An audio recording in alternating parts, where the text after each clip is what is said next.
लिखे। छैड़ाला की छठी ढाल का सेकंड लास्ट दोहा, ऐसा तो क्या इसके थर्ड लास्ट दोहा पहले 14वें नंबर का। मुख्योपचार दुभेद यो बड़भागी रत्न त्रय धरे, अरु धरेंगे ते शिव लहे तिन सुयस जल जग मल हरे। मुख्योपचार मतलब इसमें निश्चय कौन है और व्यवहार कौन है? मुख्य वो निश्चय है, उपचार है वो व्यवहार। औपचारिक व्यवहार तो मुख्य माने जो खास है वो क्या है? निश्चय। सत्यार्थ है वो निश्चय है और औपचारिक कथन है वो व्यवहार। ऐसे दो प्रकार के मोक्ष मार्ग, निश्चय और व्यवहार। जिनके निश्चय मोक्ष मार्ग होता है उनके जो साथ में शुभ भाव होता है, जो कि असली मोक्ष मार्ग नहीं है, उसको मोक्ष मार्ग कहना वो क्या है? व्यवहार।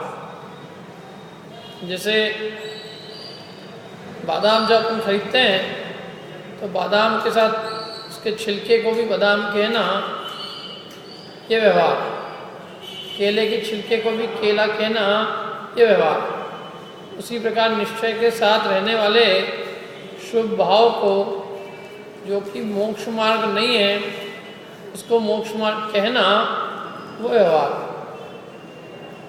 ऐसे दो प्रकार के, जिनके निश्चय मोक्ष मार्ग होता है उन्हीं के व्यवहार होता है। जिनके निश्चय नहीं होता उनके व्यवहार भी नहीं होता। तो ऐसे निश्चय और व्यवहार मोक्ष मार्ग को जिन्होंने धारण किया है, मुख्योपचार दुभेद यो, दो प्रकार के भेद से मोक्ष मार्ग को जिन बड़े भाग्य वालों ने, महाभाग्यवान जीवों ने धारण किया है और धारण करेंगे, वे क्या प्राप्त करते हैं? मोक्ष प्राप्त करते हैं। निश्चय और व्यवहार मोक्ष मार्ग माने निश्चय, सम्यक दर्शन, ज्ञान, चारित्र, रत्नत्रय, निश्चय रत्नत्रय और व्यवहार रत्नत्रय।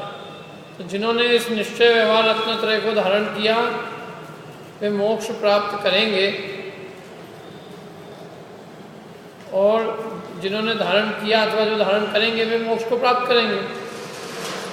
और उन्होंने इस संसार रूपी मल को क्या किया है? दूर किया है। इस प्रकार से ऐसा जानकर तुम आलस को दूर करो, साहस को ठानो और हमारी ये सिख आदरो। क्या है सिख? उनकी दौलत राम जी की। सीख क्या दी अपने को? उन्होंने शिक्षा क्या दी दौलत राम जी ने? उसके पहले अपना झट से अपना हित कर लो, अपना आत्महित कर लो। अब देखो अगला अंतिम दुआ। यह राग आग दहे सदा ताते समामृत से लिए चिर भजे विष कषाय। अब तो त्याग निज पद बेये, कहा रचो पर पद में तेरो पद यहे। क्यों दुख सहे अप दोल हो, की सपद रचि दाव मत चूको यहे। यह राग आग दहे सदा, ये राग रूपी आग सदा काल जलाती है। किसको जलाती है? रुई को कि लकड़ी को? दोनों को। जीवों को जलाती है। यह राग आग दहे, यह राग रूपी आग सदा, दहे माने जलाती है, सदा सदा काल जलाती है। अब इस राग रूपी आग को बुझाने का उपाय क्या है? ये राग रूपी आग तो सदा काल जल रही है अनादिकाल से। इस राग आग को बुझाने का उपाय क्या है? ताते समामृत से ये, इसलिए तुम समता रूपी अमृत का सेवन करो। समता रूपी अमृत से ही इस राग रूपी आग को जलाया जा सकता है, और कोई इसको बुझाने का उपाय नहीं है। समता माने साम्य भाव रखो, राग और द्वेष मत करो, तो ये राग रूपी आग बुझ सकती है। तो यह राग आग दहेज, ये राग का आग है। अब वो राग चाहे शुभ राग हो अथवा अशुभ राग हो, राग तो आग है ना, शुभ राग भी आग है और अशुभ राग भी आग। आग का काम क्या है? जलाना। जैसे राग का काम क्या है? जलाना। राग चाहे कंडे, आग चाहे कंडे की हो, चाहे आग लकड़ी की हो, उसका काम क्या है? जलाने का। से वो राग चाहे शुभ राग हो चाहे अशुभ राग हो, वे दोनों ही जीवों को दुख के कारण है, जलाते हैं। क्या अधिक आग अधिक जलाएंगे, कम आग जलाने का काम करेगी कि नहीं करेगी? करेगी। तीव्र राग अधिक जलाएगा, मंद राग कम जलाएगा, लेकिन जलाएगा कि नहीं जलाएगा? बुझाने का काम तो नहीं करेगा ना। क्या चिंगारी है, चिंगारी वो भी जलाएगी, और बहुत बड़ी आग है मशाल की, वो भी जलाएगी। जलाने के अंदर में कोई फर्क नहीं है, दोनों का काम जलाना है, जलाएगी। इतनी सी आग भी खतरनाक है, क्योंकि वो भी मनोरूही को जला सकती है। ऐसे राग तो अंश मात्र भी खतरनाक है, और वो किसी भी जाति का हो, चाहे वो अशुभ हो चाहे वो शुभ राग हो। अशुभ राग माने देखो, राग अशुभ वस्तु के प्रति हो तो अशुभ राग, और राग अच्छी वस्तु के प्रति हो तो शुभ राग। जैसे राग जो है 5 इंद्रिय के भोगों के प्रति हो, धन के प्रति हो, परिवार कुटुंब के प्रति हो, तो वो कौन सा राग है? अशुभ राग। और वो राग यदि मंदिर के प्रति, भगवान के प्रति, जिनवाणी के प्रति, गुरु के प्रति, धर्म के प्रति, तो वो कौन सा राग कहलाएगा? शुभ राग। देव शास्त्र गुरु का जो अनुराग है वो शुभ राग। दया, दान, पूजा, भक्ति, ये सब शुभ राग है। और 5 इंद्रिय के विषय भोग और कषाय, 5 पाप, तीव्र कषाय रूप प्रणाम, मतलब तीव्र खोटी लेशियाएं, खोटे प्रणाम, तो ये सब क्या है? अशुभ राग है। धन का राग अशुभ है, मंदिर का राग शुभ है। परिवार का राग अशुभ है, साधर्मी का राग शुभ है। विषय भोग का राग अशुभ है, जिनवाणी का राग शुभ है। टीवी का राग अशुभ है, मंदिर का राग, मंदिर देखने का, मंदिर भगवान की प्रतिमा का राग शुभ है। तीर्थ स्थान की यात्रा करना शुभ राग है, और काश्मीर की यात्रा करना अशुभ राग है। विदेश की यात्रा करना अशुभ राग। यात्रा के मतलब जो भी टूरिज्म करना सब अशुभ है। और भी आप निकाल सकते हो। क्या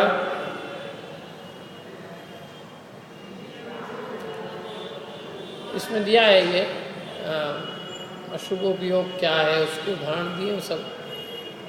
दुष्शुद्धि, विषय कषाओ गाढ़ो, विषय कषाय से जिसका चित्त लीन है, विषय माने 5 इंद्रिय के भोगों में, कषायों में जिसका चित्त लीन है।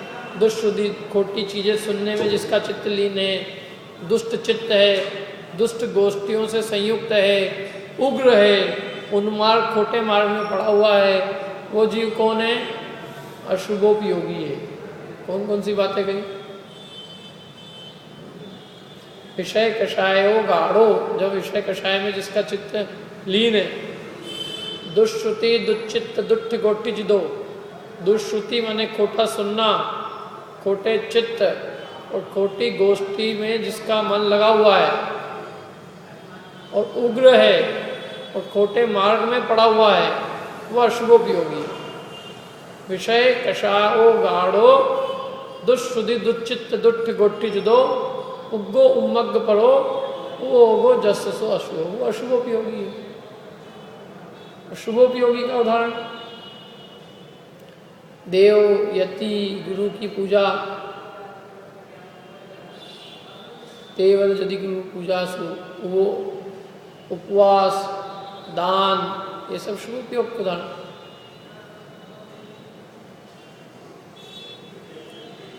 क्या 7 प्रकार के व्रत, शील व्रत, दान, उपवास, इनमें जो चित्त लीन है वो शुभोपयोग है, और ये जो विषय कषाय में जो अपना चित्त लीन है वह शुभोपयोग है। यहाँ तो कह रहे हैं कि दोनों ही प्रकार का जो राग है, शुभ राग और अशुभ राग, क्या उपवास आदि में लीन चित्त वाला जो शुभोपयोगी है, और विषय कषाय में लीन चित्त जो है अशुभोपयोगी, ये दोनों ही शुभोपयोगी और अशुभोपयोगी है। क्यों कहें शुभ राग अथवा अशुभ राग, ये दोनों ही राग का काम जलाना है। इसलिए कहा सीधी सच्ची बात, यह राग आग दहे सदा, ये राग है, यह आग है, इसका काम जलाने का। आग चाहे कहीं भी रखी जाए वो अपने काम को नहीं छोड़ती, उसका काम तो जलाना। ऐसे ही चाहे वो राग कोई सा भी हो, शुभ राग हो या अथवा अशुभ राग हो, वो आकुलता की पूरी है, यानी दुख का कारण है।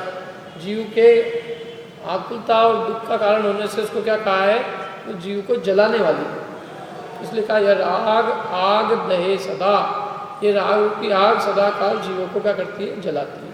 इसलिए क्या करना, क्या ताते समामृत से ये, इसलिए समता रूपी अमृत का सेवन करो। चिर भजे विषय कषाय, अब तो त्याग निज पद बेये, वही ये विषय कषाय का सेवन करते हुए बहुत लंबा काल बीत गया। ये कोई आज की आदत नहीं है अपनी, ये विषय कषाय का सेवन करते हुए अनंत काल बीत गया। मैंने 5 इंद्रिय के विषय भोग जो हम भोगते हुए समझते हैं कि हमने पहली बार नूतन चीज़ भोगी, कोई वस्तु नूतन ही देखी। जैसे कोई आदमी बाहर घूमने जाता है तो उसको ये भ्रम होता है कि मैं ये चीज़ पहली बार देखने जा रहा हूँ, पहली बार घूमने जा रहा हूँ, मैं कोई नई अपूर्व भोग को भोगने जा रहा हूँ, अपूर्व वस्तु को देखने जा रहा हूँ। यहाँ ये कहते हैं कि ये कोई अपूर्व नहीं है, ये विषय के भोग तो तूने अनंत बार सेवन किए हैं। ये चिरकाल मैंने बहुत अनादिकाल से इनका सेवन कर रहा है। 5 इंद्रिय के विषय भोग कोई नवीन चीज़ नहीं है। देखना, सुनना, वही के वही तो रोज चीज़ें हैं, क्यों कुछ नवीन है। कल कुछ चीज़ देखी, आज कुछ देखना, कल भी कुछ खाया था, आज भी कुछ खा लिया, कुछ सूंघ लिया था, आज भी सूंघ लिया, स्पर्श किया, आज भी वही स्पर्श, इनमें कोई नवीनता नहीं है। 5 इंद्रिय के विषय भोग वही के वही है, ये सब नीरस है, और चिरकाल से हमने इसको भजे, माने इसका सेवन किया है। 2 ही चीज़ों का सेवन तो किया अपन ने चिरकाल से, काहे का कि तो विषयों का अथवा कषाय का। हमारे जीवन में अपन यदि अपने जीवन को 2 भागों में बांटो, एक यौवन अवस्था और एक वृद्ध अवस्था, तो बुढ़ापे में आदमी विषय भोग भोगने में लगा रहता है, विषय भोग की सामग्री जुटाने में लगा रहता है, कि तो विषय भोग भोगने में लगा रहता है। और बुढ़ापे में जब विषय भोगने की शक्ति नहीं होती है तो कषायों की पूर्ति में लगा रहता है। जितने भी बुजुर्ग लोग हैं, अब उनका एक ही शौक रहता है, क्या कि भाई अपनी मतलब कोई भी जो भी उनकी कषाय है पुष्टि करना, है ना, उनका एक शौक है। कौन सा शौक है उनका? समाज की राजनीति, ये उनका शौक है। विषय भोग का शौक नहीं रहता उनका इतना। अपन उनसे कहो कि चलो आज तुमको टिंचा फॉल घुमाने ले चल रहे हैं, कोई बुजुर्ग नहीं तैयार होगा। अपन उनसे कहो आज यहाँ मंदिर में मीटिंग बुलाई है, तो सब आ जाएंगे। और बच्चों को कहो कि आज अपन ने मीटिंग बुलाई है, तो कोई नहीं आएगा। उनसे कहो आज अपने को जो है मूवी चलना है सबको, तो सब आ जाएगा। तो ये युवावस्था में विषयों के शौक होते हैं। 5 इंद्रिय के भोग भोगना, क्या 5 इंद्रियों के भोग के लिए निरंतर लालायित होता है। अब क्या होता है कि वो भोग, वैसे तो भोग भोगने के लिए लालायित रहता है, भोग भोगने का भी समय नहीं मिलता उसको, भोग भोगने की सामग्री जुटाता रहता है। क्या धन जुटाते रहते ना अपन, क्या करें, धन भोगते कहाँ है? धन तो जुटाने का शौक है, इकट्ठा कर रखते जाओ। क्यों? क्योंकि अपने को उसका अपना मानसिक सुख मिल रहा है। काय का मानसिक सुख? इससे विषय भोग मिलेंगे। तो भोग नहीं रहा उस धन का, लेकिन उस धन के द्वारा विषय भोग मिलेंगे और विषय भोग भोग सकूंगा, इस प्रकार के सुख को मनी मन भोगता रहता। तो भोग तो विषय को ही रहा है ना अंतरंग में, कि इसमें सुख मिलेगा, सुख बुद्धि तो उसमें पड़ी है। तो इसलिए विषय को अथवा कषाय की पूर्ति होगी मेरी। पैसा होगा तो क्या होगा? धन के दो ही काम है। धन का काम मोक्ष मार्ग में 1% भी नहीं है। धन केवल विषय और कषाय के लिए कार्यकारी है, अन्यथा धन की क्या आवश्यकता था? आपको रुपए खर्च करना मुश्किल हो जाए यदि आपके विषय और कषाय की रुचि न हो तो। काय में खर्च करें? 5 इंद्रिय के भोग की रुचि नहीं हो तो खर्च काय में करें? इकट्ठा करते हैं, काय में खर्च करूँगा, सोचता रहे खर्च काय में करें। क्या बाजार में जाना नहीं खाना खाने, परफ्यूम वर्फ्यूम कोई लगाना नहीं, टीवी देखना नहीं, मूवी देखना नहीं, क्या कोई गाने सुनना नहीं, एसी कोई अपने को चाहिए नहीं, तो अब खर्च क्या में करें? तो भोजन में तो कोई खर्च होता नहीं है। भोजन का आप खर्चा निकालो, इकट्ठा करो, तो आपको लगेगा कि ये तो बहुत कम में जीवन चल जाता है। क्या गेहूँ इकट्ठा कर लिया साल भर का, दालें इकट्ठे कर ली, चावल इकट्ठा कर लिया, थोड़ा मसाला ले आए, तेल गिर लिया, खत्म। खर्चा भोजन का नहीं है, खर्चा तो विषय भोग का है।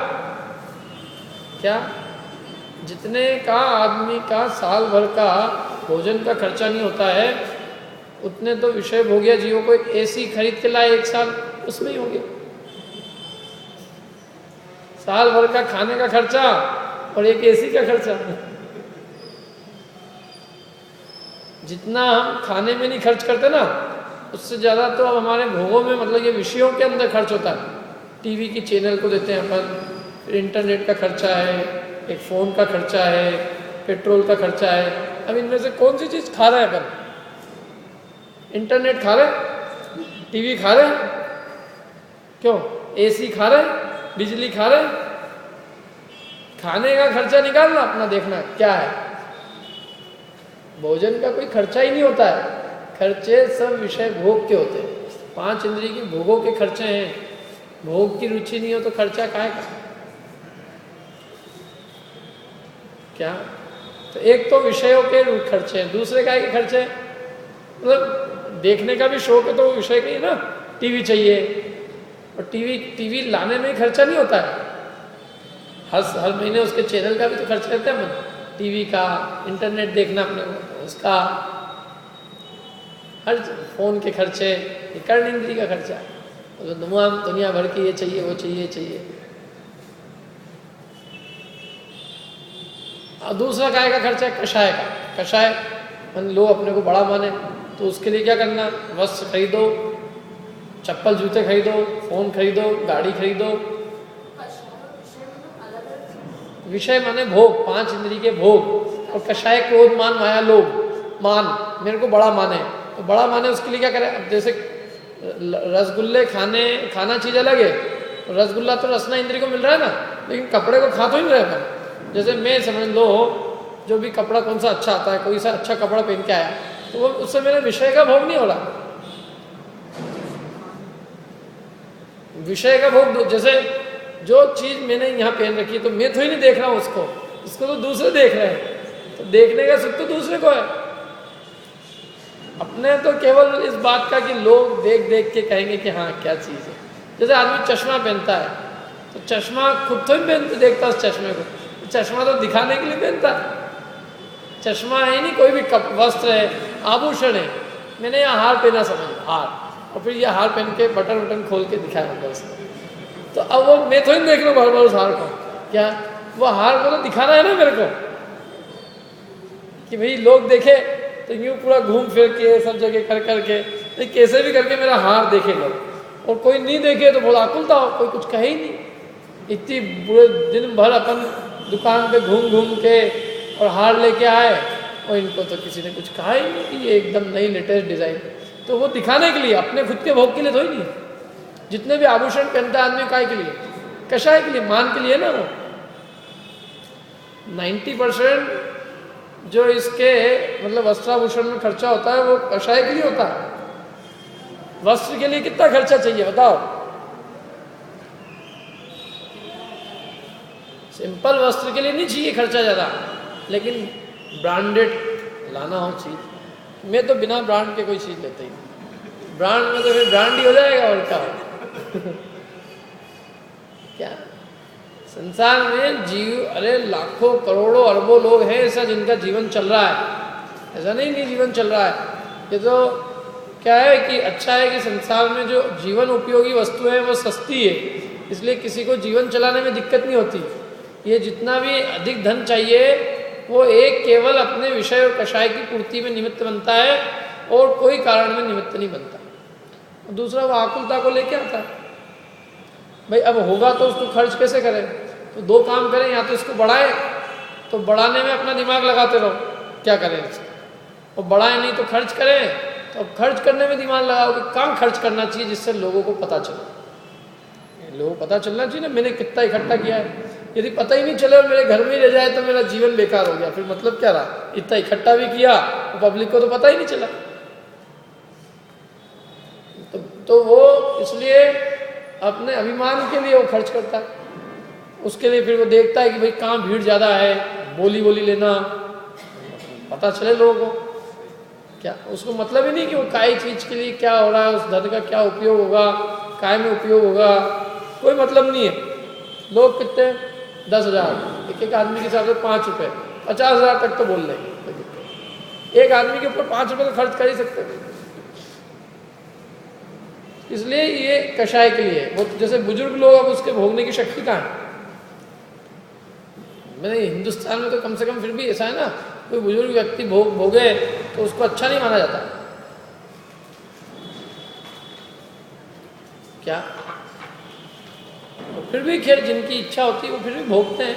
मैंने इतना शक्ति नहीं होने के बाद भी ये 5 इंद्रिय के भोगों में लगे, बुजुर्ग अवस्था होने पर भी। जबकि जहाँ इंद्रियों की शक्तियाँ शिथिल हो गई, तो अब क्या है कि एक तो ये काम हो गया विषय भोग, और दूसरा काम क्या है कषाय की पूर्ति। तो उसके लिए गाड़ी खरीद के लाएगा बुढ़ापे में, अथवा अपने मान को पोषने के लिए इधर उधर धन देता फिरेगा। खत्म करो खत्म करो, इतना इकट्ठा कर लिया, मरने के पहले पहले कुछ पता तो चल जाए लोगों कि मैं कितना बड़ा आदमी, ऊंचा आदमी। मैंने अपने को ऊंचा दिखाने के लिए वो उस धन का उपयोग करता है।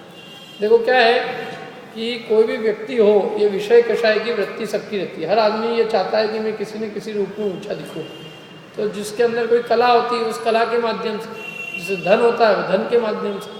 मैंने लोक में वो अपने को बस महान बताने के लिए वो इसको किसी प्रकार से उसका उपयोग करता है।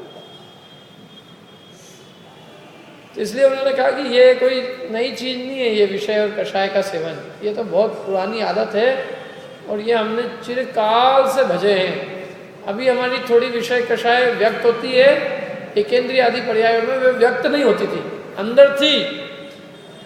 एक पेड़ को भी विषयों की इच्छा है, कदाचित वो व्यक्त होती दिखाई भी देती है, नहीं भी दिखाई देती, और उस पेड़ पौधे के अंदर भी पूरी कषाय है। उसी कषाय व्यक्त ना हो लेकिन अव्यक्त रूप से पूरी विद्यमान है। शक्ति नहीं होती ना कि वो व्यक्त कर सके। कोई ने उसके पत्ते तोड़े तो वो कैसे अपने को व्यक्त करे, शक्ति नहीं है। यदि उसको शक्ति दी जाए तो कषाय तो इतनी है कि कोई उसकी एक पत्ती तोड़े तो वो आदमी को, सामने वाले को पूरा मसल के चूर कर दे, इतनी कषाय होती है उसकी। शक्ति व्यक्त नहीं है, शक्ति नहीं है।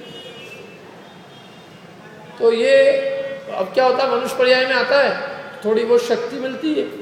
तो इतने काल तक जिस आदमी ने अपनी इच्छाओं को दबा रखा हो विषयों की और कषाय की, तो पूरी ताकत से उभरती है, शक्ति मिल गई थी। क्या जितनी मतलब जितनी कर सकता है वो उतनी करता है, पूरी लगा के। भोग लो जितने भोग, क्योंकि इतने काल से मैंने भोग भोगे नहीं, अब भोगने को मिल रहे हैं, भोगो। इतने काल तक किसी ने अपने को जाना नहीं, पहचाना नहीं, लोग अपना निरादर करते रहे, अपमान करते रहे, मारते रहे। क्या तो अब इस पर्याय में आया तो जितना क्रोध करना है करो सामने वाले, जितना मान कर सकते मान करता, जितनी वस्तुओं का ग्रहण कर सकता हूँ कर लो। मैंने वो जो इसकी कषायों की जो वृत्ति है अंतरंग की, उन वृत्तियों को ये पूरा जितना उसकी शक्ति होती है, उस शक्ति के अनुसार वो पूरी कोशिश करता है कि मेरी इन कषायों की पूर्ति हो जाए। और फिर भी जितनी होती तो जितनी शक्ति होती उतनी होती है, फिर भी अंदर में बहुत सारी तो बनी रहती है। जैसे मान तो इतना है हर आदमी का, हर आदमी यहाँ पे प्रधानमंत्री बनना चाहता है, लेकिन बनना तो एक कोई होता है ना, तो बाकी लोग बैठे रहते हैं। लेकिन बना दिया जाए तो भी कोई मना नहीं करेगा। तो इच्छा तो ऐसी है ना, अपने को 3 लोक का राजा बना, चक्रवर्ती बनने के लिए कौन मना करेगा ये बताओ। अभी राज्याभिषेक करें सबका चक्रवर्ती का, क्यों करें? चक्रवर्ती के राज्याभिषेक की छोड़ो आप, अभी कहीं की टिकट ही दे देने लग जाए यहाँ पे तो सब भाग जाए। तो ये विषय कषाय की वृत्ति है अपने अंदर, माने हम किसी भी रूप में अपने को 4 जनों के अंदर अपने को बड़ा मनवाने की और थोड़ी बहुत मतलब मैं महान हूँ इस रूप में दिखाने की अपनी इच्छा अनादिकाल की है। ये कोई नई इच्छा नहीं है, ये इच्छा चली आ रही है। अब वो कह रहे हैं कि ये अवसर मिला है इस कषाय को न्यास करने का, इसलिए उन्होंने कहा कि चिर भजे विषय कषाय अब तो त्याग। जैसे प्रेरणा देते हैं ना, भाई बहुत हो गया, आप क्या दुख सहन करते करते बहुत हुआ, अब तो इन विषय कषायों को त्यागो। अब त्याग देंगे तो करेंगे क्या? उसके लिए आगे कहा निज पद बे, ये अपने निज पद का सेवन करो। ये परपद है, ये सब कषाय विषय कषाय जितने भी हैं ये सब पर है, ये अपना स्वभाव नहीं है। और इनका सेवन करते करते बहुत दुख भोगे, अब तुम अपने सहज स्वभाव को निज पद का सेवन करो और उसमें रचो पचो और उसका आनंद भोगो। कहा रचो पर पद में, पर पद में क्या रचा है इनमें? पद तो वास्तव में पर पद माने इन विषय कषाय, अथवा यूं कहे पर पद माने विभाव भाव में कुछ रचा पचा में क्या तुम रचे हो उसमें, कहाँ रचे हो? जैसे कहा था ना, तुम इनमें कहाँ रच रहे हो, कहाँ संतुष्ट हो रहे हो, कहाँ तुम इसके अंदर गंदी चीज में रच रहा है, ऐसे कहाँ तुम पर पद में रच रहे हो, इन विभाव में विषय कषाय में रच रहे हो। ये सब पर पद है, निज पद नहीं है। तो क्या करो, न तेरो पद यह है, कहा रचो पर पद में, और न तेरो पद यह है, ये तेरा पद नहीं है। क्यों दुख सहे, तो इन पर पद के अंदर दुख क्यों सहन करता है? अब क्या कर, अरे दौलत, अब दौलत राम जी अपने को प्रेरणा देते हैं हर ढाल के बाद में, अंत में जो पंक्तियां हैं उसमें उन्होंने अपने निज को प्रेरणा दी, दूसरों को क्या कहें, स्वयं को ही अपने आप को समझाते हैं कि हे दौलत राम, अब दोल हो सुखी, हे दौलत राम अब तुम सुखी हो। कैसे सुखी हो? स्वपद रची, अपने निज पद को रचो। निज पद को रचे माने अपने स्वपद को रचो, माने स्वपद को प्राप्त करो। अपना निज पद क्या है? अपना आत्म स्वभाव, अपना जो स्वभाव जिसको हम अनादिकाल से भूले हुए हैं, अपने उस स्वभाव को प्राप्त करें, अपनी भूली हुई निधि को, खोई हुई निधि को प्राप्त करें। अनंत ज्ञान, अनंत दर्शन, अनंत सुख, अनंत वीर, ये जो हमारी निधि है, इस निधि को प्राप्त करें। इसका नाम है अब दोल हो सुखी स्वपद रची, अपने निज पद की रचना करके, निज पद को प्राप्त करके, अपने स्वभाव को प्राप्त करके क्या हो? सुखी हो। दाव मत चूको यह, ये दाव जो है ये चूकने जैसा नहीं है, माने ये जो अवसर मिला है ये अवसर चूकने जैसा नहीं है।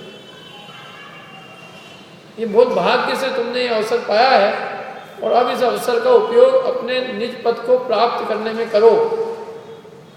अपनी जो निधियां हैं, माने अपना जो स्वभाव है, उस स्वभाव को प्राप्त करने में अपना समस्त उद्यम लगाओ। स्वभाव क्या है? अपना अनंत ज्ञान दर्शन सुखी अपना स्वभाव, सुखी होना अपना स्वभाव है। तो दुखी क्यों रहे? अनंत काल हो गया दुखी रहते रहते, अब तो सुखी होए, अब तो सुख को प्राप्त करें, अब तो अपने निज स्वभाव को, अपना जो स्वभाव है ज्ञान दर्शन स्वरूप, उसको प्राप्त करें। करें अब दोल हो सुखी स्वपद रची, अपने निज पद की रचना करके अथवा अपने निज पद में रचकर अब तुम सुखी हो। अपने स्वभाव में रचो। अपना स्वभाव क्या है? जानने देखने लो, उसमें रच के सुखी हो। अपनी एक भजन है ना, यदि अवसर चूका तो भव भव पछताएगा, है ना? याद है?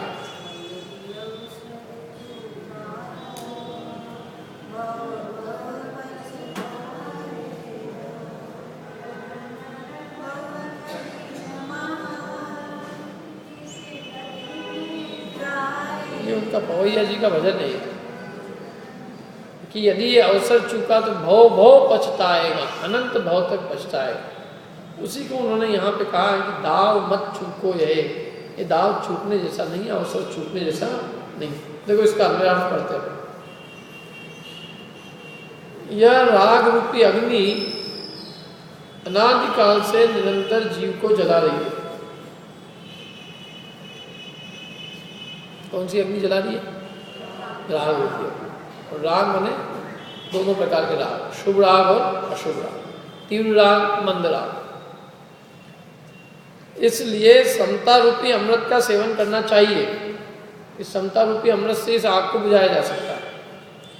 विषय कषाय का अनादिकाल से सेवन किया है। चिर भजे विषय कषाय, अनादिकाल से हमने विषय कषाय का सेवन किया है। अब तो इसका त्याग करो, अब तो इसका त्याग करके और आत्म स्वरूप को बेहिए, उन्हें आत्म स्वरूप को जानना चाहिए। किनका त्याग करके?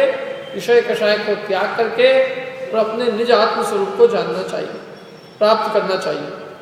पर पदार्थों में, पर भावों में क्यों आसक्ति संतुष्ट हो रहा है? पर पद क्या दिया उन्होंने? पर भावों में, पर पदार्थों में तुम क्यों रच रहे हो, क्यों संतुष्ट हो रहे हो?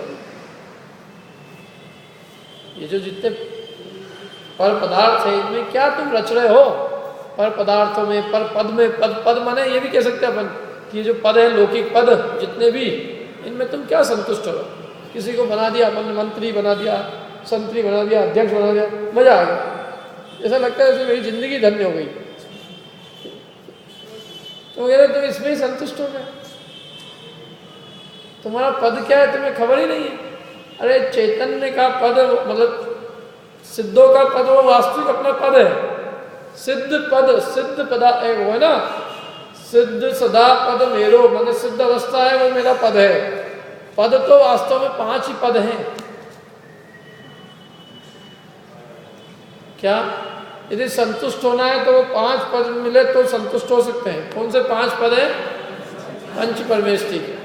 बाकी तो ये सब पद जो है अपद है, पद नहीं है ये। राजेश्वरी सो नरकेश्वरी, जो राजा है ना, राजा बन गया तो राजा है, मैंने नियम से नरक का राजा बनना है उसको। राज्य अवस्था में मरता है जीव तो नियम से नरक में जाता है। चक्रवर्ती सबसे बड़ा राजा, तो नरक भी उसके लिए सबसे बड़ा है। चक्रवर्ती पने में मरता है तो पहले, दूसरे, तीसरे, चौथे, 5वें, 6ठे में नहीं जाता, तो नियम से 7वें में ही जाता है। उसकी पत्नी जरूर थोड़ा कम में 6ठे में जाती है, नियम से नरक में। चक्रवर्ती की पत्नी बनने का सौभाग्य, लोग कहते हैं ये सौभाग्य किसे मिलेगा, कौन लेगा इसका बोली, वो सौभाग्यशाली कौन होगा?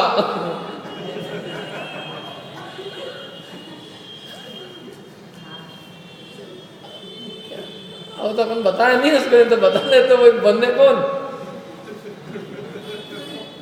मैंने चक्रवर्ती की पत्नी बनना मतलब इसकी गारंटी है, क्योंकि चक्रवर्ती तो फिर भी कदाचित उसको छोड़ के मुनि बन सकता है, आत्माराधना करके स्वर्ग मोक्ष जा सकता है, लेकिन चक्रवर्ती की पत्नी तो नियम से 6ठे नरक जाती है, वो छोड़ती नहीं है उसको। जो चक्रवर्ती की पत्नी बनना इसका मतलब क्या है? तो वो कौन सौभाग्यशाली होगी? वो सौभाग्यशाली नहीं है वो। मैंने ये कहना है उसको, अपन इनडायरेक्ट में ये कहें कि ये आगामी नरक की स्त्री है, ये नरकगामी जीव है ये आगामी काल।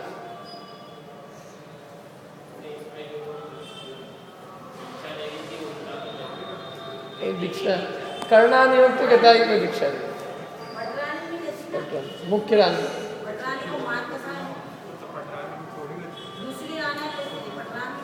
चक्रवर्ती की रानी तो नरक जाती है क्या? अब वो प्रथमानियों के कथन है जो भी, परंतु जो सिद्धांत है वो तो ये है।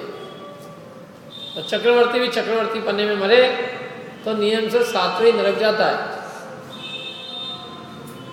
तो ये जितने पद है ना, ये पद दिखने में बहुत अच्छे लगते हैं, ये सारे पद नरक के कारण है। हाँ, अगर वो आर्य का दीक्षा ले ले तो कौन लेती है ना वो, जैसे नारायण यदि मुनि बन जाए तो वो मुनि बनते ही नहीं। नियम से बिना मुनि बने ही मरते, ये नियम है उनके। नारायण जितने भी है ये सब मर के नियम से नरक में जाते हैं। प्रति नारायण सब मर के नरक जाते हैं, रुद्र नरक जाते हैं, नारद नरक जाते हैं। ये जितने बहुत बड़े बड़े पद लगते हैं ना ये सब अपने को, 11 रुद्र, 9 नारद, 9 नारायण, 9 प्रति नारायण, ये सब नरक गए हैं। यद्यपि आगामी काल में मुक्ति को प्राप्त करेंगे, लेकिन अभी तो नरक ही गए। कामदेव तो ही नहीं बोला नहीं से। 11 रुद्र, 9 नारद, 9 नारद तो 20, 9 नारायण, 9 प्रति नारायण 38, और चक्रवर्ती 2 40। ये सब तो नियम, ये सब मतलब 38 तो नियम से नरक जाते ही। निकल के अब क्या होता है उसकी बाद में बात, अभी तो नरक जा रही है ना। अभी नरक में अभी आपको ये कहें कि बाद में आपका बहुत भला होगा, लेकिन उसके पहले 10 सागर तक तो डंडे खेल लो।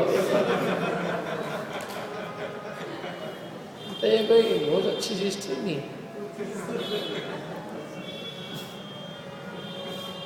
तो इसलिए ये सारे पद जो है, जो बहुत अच्छे अच्छे दिखते हैं, ये संसार में सब अपद है, पद नहीं है ये वास्तव में।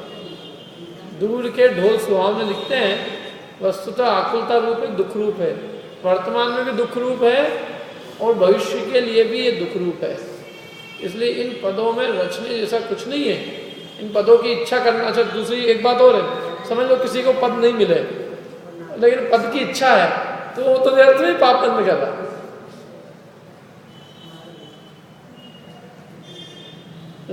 मतलब इच्छा रचा तो उसी में है, इच्छाएं तो उसी की हो रही है। तो ये सारे पद जो है, ये कोई पद सेवन करने योग्य नहीं, ये सारे पद परपद है। अथवा यूँ कहेंगे जितने भी पर पदार्थ है, ये कोई इसमें संतुष्ट या राग करने योग्य कोई नहीं है। कोई भी पर पदार्थ ऐसा नहीं है जो अपने राग करने योग्य हो। सब आकुलता के कारण है। जितना जितना राग है उसके प्रति, वो सब दुख और आकुलता का कारण है। इसलिए विषय कषाय पर पद, पर पदार्थों में और पर भाव में क्यों आसक्ति संतुष्ट हो रहा है? यह तेरा पद नहीं है, तो दुख किस लिए सहन करता है? जैसे कोई अपद में सो रहा हो, तो गलत गंदी जगह सो रहा हो, तो उसको कोई अच्छा भला पुरुष होता है तो उसको जगाता है कि तू कहाँ इस चीज़ में सोया हुआ पड़ा है, इसी गंदी जगह पे, देख मैं तेरे को अच्छी जगह बताता हूँ, वहाँ अच्छा आराम से तू अच्छे से लेटना। ये कहाँ नाली के गटर के अंदर पड़ा हुआ है? तेरी स्थिति यहाँ रहने की नहीं है, यहाँ कहाँ रचा पचा है। तू तो अच्छे से राजा के महल के अंदर जाके बढ़िया अच्छा पलंग है, उस पर सो। ऐसे कहते हैं कि तुम कहाँ इन विषय कषाय में रचे पचे हो, तुम तो अपने शाश्वत सिद्ध पद को प्राप्त करके अनंत सुखी हो। ये ऐसी गंदी जगह में रह के तुमको शर्म नहीं आती? इसे अनंत काल हो गया दुख सहन करते हुए, इसमें तुम फिर भी संतुष्ट हो रहे हो? ये तेरा पद नहीं है, तो दुख किस लिए सहन करता है? इसलिए हे दौलत राम, अब अपने आत्मन, अपने आत्मपद अर्थात सिद्ध पद से, सिद्ध पद में लगकर, काय में लगकर? अपने आत्म पद में लगकर, मैंने अपने आत्मा के पद को प्राप्त करने में लगकर तुम सुखी हो। सिद्ध पद में रचकर, यूं कहे सिद्ध पद की रुचि करके और सिद्ध पद को प्राप्त करके सुखी हो। यह अवसर न गंवाओ, यह अवसर छूटने जैसा नहीं, क्योंकि अवसर पुनः मिलना कठिन है, दुर्लभ। भावार्थ, यह राग मोह अज्ञान रूपी अग्नि अनादिकाल से निरंतर संसारी जीवों को जला रही है, दुखी कर रही है। इसलिए जीवों को निश्चय रत्नत्रय समता रूपी अमृत का पान करना चाहिए, जिससे राग द्वेष मोह का नाश हो। समता का सेवन करना चाहिए, जिससे राग द्वेष उत्पन्न ही नहीं हो। जो सदाकाल समता में, अर्थात समता में मैंने किसी से राग नहीं द्वेष है, सदाकाल समता रूपी सुख का सेवन करता है, उसको राग द्वेष उत्पन्न ही नहीं होते। उत्पन्न नहीं होते तो उसको नष्ट करने की बात ही नहीं। विषय कषायों का सेवन विपरीत पुरुषार्थ द्वारा अनादिकाल से कर रहा है। अब उसका त्याग करके आत्मपद अर्थात मोक्ष प्राप्त करना चाहिए। किसका त्याग करके? विषय कषायों का त्याग करके अब अपने निज आत्मपद को, निज स्वभाव को, अपने ज्ञान दर्शन सुख स्वभाव को प्राप्त करना चाहिए।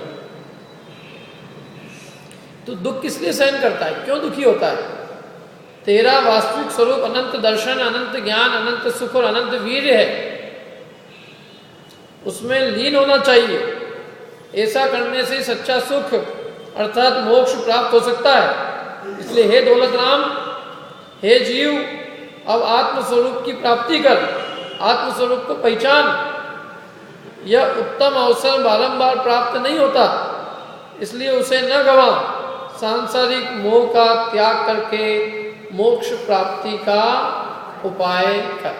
लाख बात की बात यह है, लाख बात की बात यह है, निश्चय और लाओ तोड़ सकल जगदंड फंद, सारे जगत के दंड फंद तोड़कर निज आत्म ध्यान, अपने आत्मस्वरूप का ध्यान करो।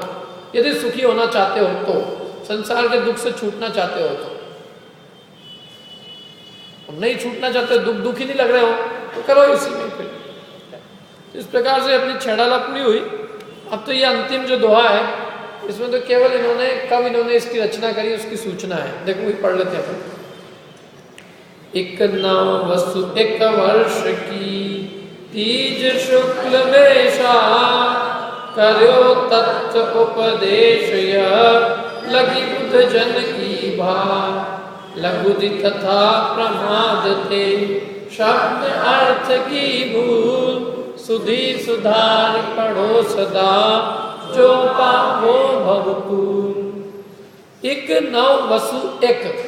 अब एक सूत्र होता है, अंका नाम वाम नाम गति, माने अंकों को उल्टे से पढ़ो। उल्टे से मतलब ऐसा लिखो, एक नौ वसु माने 8 और 1। क्या लिखेंगे अपन? 1 9 8 1। अब इसको उल्टा करो तो क्या होगा? 1 9 8 1 को उल्टा करेंगे तो कितना हो जाएगा? 1 8 9 1। 1 8 9 1 मतलब कौन सा साल हुआ? 1891। तो 1891 वर्ष में, और 1891 माने वीर निर्माण संवत वाला नहीं, विक्रम संवत 1891। अभी कौन सा चल रहा है? वीर संवत, विक्रम संवत। विक्रम संवत कौन सा चल रहा है, किसी के ख्याल में?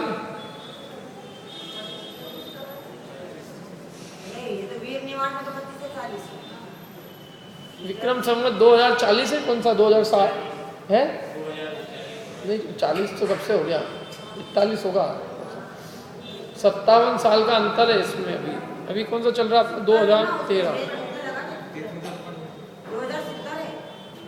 2013 में 57 घटा दो, 2070 जो भी है, अपन जोड़ने की कोशिश कर रहे थे कितने साल हो गए।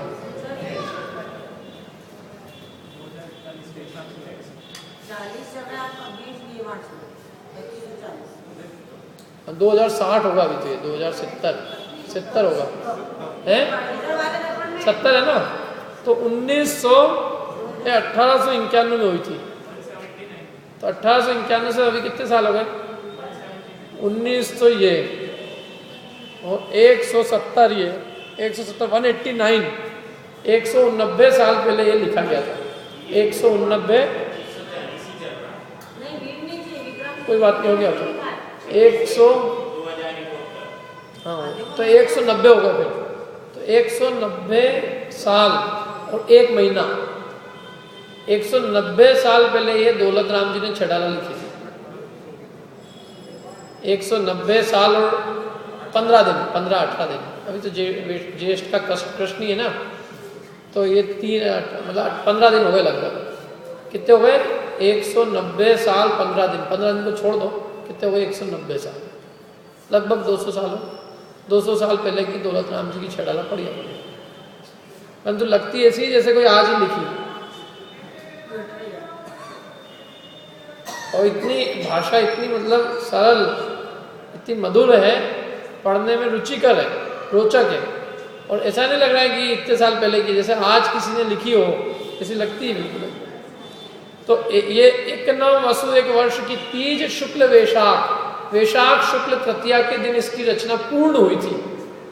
अभी भी वो एक मंदिर है अलीगढ़ के पास में, हाथरस में, जिस मंदिर में उन्होंने इस ग्रंथ की रचना पूरी की थी, वो मंदिर है। और वो मंदिर के अंदर छेड़ाला लिखी हुई भी है। और वो स्थान भी ये लोग बताते हैं कि यहाँ बैठ के लिखा था पंडित जी ने। उस मंदिर में, जिस मंदिर में बैठ के लिखी थी, मंदिर भी सासनी जगह है, सासनी के अंदर मंदिर है, रोड पे ही है वो मंदिर, छड़ा अंकित है उसके अंदर। करियो तत्व उपदेश किया, तत्व का उपदेश किया इसमें हमने, और क्या किया है, तत्व का उपदेश किया, तत्व की बात करी और कोई व्यर्थ की इधर उधर की चर्चा नहीं करी, कोई विकथाएं नहीं की हमने, इसमें तत्व उपदेश दिया है। लखी बुद्ध जन की भाग, और ये हमने बुद्ध जन की छेड़ाला को देखकर इसकी रचना की। कितनी गजब बात है। क्या माने, बुद्ध जन की छेड़ाला जो थी इसके पहले थी एक, और उसके आधार से उन्होंने इस छेड़ाला की रचना की। अब मेरे ख्याल से 99% लोग ऐसे हैं कि जो बुद्ध जन की छेड़ाला जिन्होंने एक बार भी पढ़ी भी नहीं होगी, पढ़ने की बात तो दूर की, देखी भी नहीं होगी, बताओ, जानकारी नहीं है। ऐसा है, मैंने इन्होंने लिया जिसका आधार, जिसके आधार से छेड़ाला बनी, वो जिसके आधार से बनी उसका ही अता पता नहीं है, उसकी खबर ही नहीं लोगों की, उसकी प्रसिद्धि नहीं हुई थी, और इनकी प्रसिद्धि हो गई, क्योंकि उसकी मतलब विषय वस्तु और भाषा शैली की अपेक्षा से ये लोगों को ज़्यादा रुचिकर प्रतीत हुई, तो ये प्रसिद्ध हो गई। बुद्धजन की छेड़ाला तो मेरे ख्याल से शायद ही किसी को याद होगी, पढ़ी शायद ही किसी ने मतलब अपने में से हो, जबकि एक मैंने देखी तो है मैंने, लेकिन मैंने भी उसको बहुत समय पहले देखी थी, अब पता ही नहीं कहाँ किधर कहाँ होगी वो, किस जगह, किसी गुटके वगैरह वो जो होती है ना पुरानी पुस्तकें, उसमें हो सकती है किसी, कहाँ पे काय का संग्रह। अच्छा, अभी है क्या वो, आउट ऑफ प्रिंट की है, प्रिंट अवेलेबल अभी है? अच्छा, हाँ, तो जिसमें है तो उसमें देख लेंगे, क्योंकि ये एकदम प्रचलन में नहीं है, ये लगभग मतलब किसी बिल्ली किताब में देखने को मिलती है, बाकी आउटडेटेड मतलब आउट ऑफ प्रिंट जैसी चीज़ है वो। प्रिंट भी इसकी जितनी छेड़ाला वो प्रसिद्ध है, ऐसी इसकी बात नहीं। तो ये उन्होंने बुद्धजन की छेड़ाला का आश्रय लेके बनाया। लघुदी तथा प्रमाद थे, लघु माने छोटी, धी माने बुद्धि, अल्प बुद्धि से अथवा प्रमाद से, शब्द अर्थ की भूल, यदि हमसे कोई शब्द कहने में कोई चूक हो गई हो, कोई भूल हो गई हो, अथवा कोई अर्थ के अंदर कोई भूल हो गई हो, तो अब सुधी माने हे बुद्धिमान लोगों, तुम उसको सुधार करके पढ़ना, माने हमारी गलती का हास्य मत करना। क्या, अरे ये क्या कर गए, हमारी गलती की हंसी करने की बजाय उस गलती को सुधार लेना। यदि तुम बुद्धिमान हो तो हम तुमसे बहुत विनम्रता पूर्वक प्रार्थना करते हैं, अत्यंत विनम्र हृदय से बात कहते हैं कि हमारी गलती पे हास्य करने की जगह बल्कि तुम और वो गलती को उस चूक को सुधार दियो, चूक मत रहने दे। सुधी जो हो, सुधी यदि तुम बुद्धिमान हो तो वो गई अर्थ में भूल हो गई हो, शब्द में भूल हो गई हो, तो उसको सुधार करके पढ़ लो। सुधी सुधार पढ़ो सदा, सुधार करके सदा काल क्या करना, पढ़ना। जो पावो भवकूल, यदि तुम संसार समुद्र को पार करना चाहते हो तो, क्या यदि तुम संसार समुद्र को पार करने में शक्तिवान हो, या यूं कहें कि ताकि जीव संसार समुद्र को पार करने में शक्तिमान हो, तो पावो, जो पावो भवकूल, तो जो पावो तो ये कि यदि तुम संसार समुद्र को पार करना चाहते हो तो, क्या यदि तुम दुख से छूटना चाहते हो तो इसको अच्छे से पढ़ो, इसको पढ़ाओ, इसके अर्थ का विचार करो, बारंबार इसका चिंतन मनन करो, तत्व निर्णय करो और सम्यक दर्शन को प्राप्त करो। इससे तुम्हारे संसार समुद्र का किनारा लगेगा। इस प्रकार से अपनी छेड़ाला पूरी हुई आज। अब अपन जो है इसका अपने रिवीजन तो आप लोग स्वयं करना, कि रिवीजन कराने की जरूरत है, होगा तो अपन अगले शनिवार को इसका, शनिवार के दिन अपन रिवीजन कर लेंगे। और रविवार का अपना कंठपाठ है। तो जिन जिन लोगों को जितनी भी यादें हैं छेड़ाला, मतलब जितनी भी ढाल याद है, 1 ढाल, 2 ढाल, 3 ढाल, 4 ढाल, 5 ढाल, जिसको 6 ढाल याद हो उसके लिए तो विशेष, उसके लिए तो यहाँ खड़ा कर देंगे उन्हीं के लिए यहाँ बिठा देंगे कम से कम। बहुत बड़ी बात 6 की 6 ढाल याद कर लेना। वो हो तो बहुत अच्छी खुशी की बात है, 6 और ढाल यदि याद हो जाए तो ये अगले सप्ताह अपनी रहेगी कंठपाठ, ठीक है ना। आप सब लोग जो है जितनी भी ढाल आपसे याद हो सकती है उतनी ढाल जरूर याद करके आएँ, और मेरे को पहले ही सूचना है देना कि भाई कौन कौन सी कितनी आप ढाल पे बोलना, मतलब कितनी ढाल आपने याद की, फिर अपन उसका यहाँ पे रख लेंगे। श्रोता लोग हम उससे पूछेंगे विषय के आधार से, या तो विषय के आधार से कि भाई अनित्य भावना का दोहा बताओ, या फिर नंबर के हिसाब से। नंबर के हिसाब से बताए वो तो मैं कहता हूँ वो तो मतलब उसकी तो बात ही अलग है, लेकिन नंबर के हिसाब से ना भी हो तो कम से कम विषय के आधार से बता दें, ठीक है। तो अगले सप्ताह ये अपना काम पूरा हो जाएगा कंठपाठ का और रिवीजन का, और उसके बाद अगले सप्ताह मैंने अगले शनिवार, इस शनिवार के भी अगले जो शनिवार के भी अगले शनिवार, आज की तारीख 18, 24 और 24 के साथ 31 मई को अपनी एग्ज़ाम हो जाएगी। 31 मई को ही एग्ज़ाम हो जाएगी, काहे की 6 ढाल की छठी ढाल की। अभी छठी ढाल की एग्ज़ाम लेते हैं और फिर अपने को होगा तो अपने पूरी 6 ढाल की एग्ज़ाम लेंगे, पूरी 6 ढाल की। पहले छठी ढाल की तो हो जाए, तो अगले सप्ताह तो आपको भी इतना ही कोर्स है अभी तो, क्या कि सबको एक एक ढाल कम से कम याद करके आने, 1 2 3 4 5 6 जितनी हो सके, और उसके अगले वीक अपनी एग्ज़ाम रहेगी, ठीक।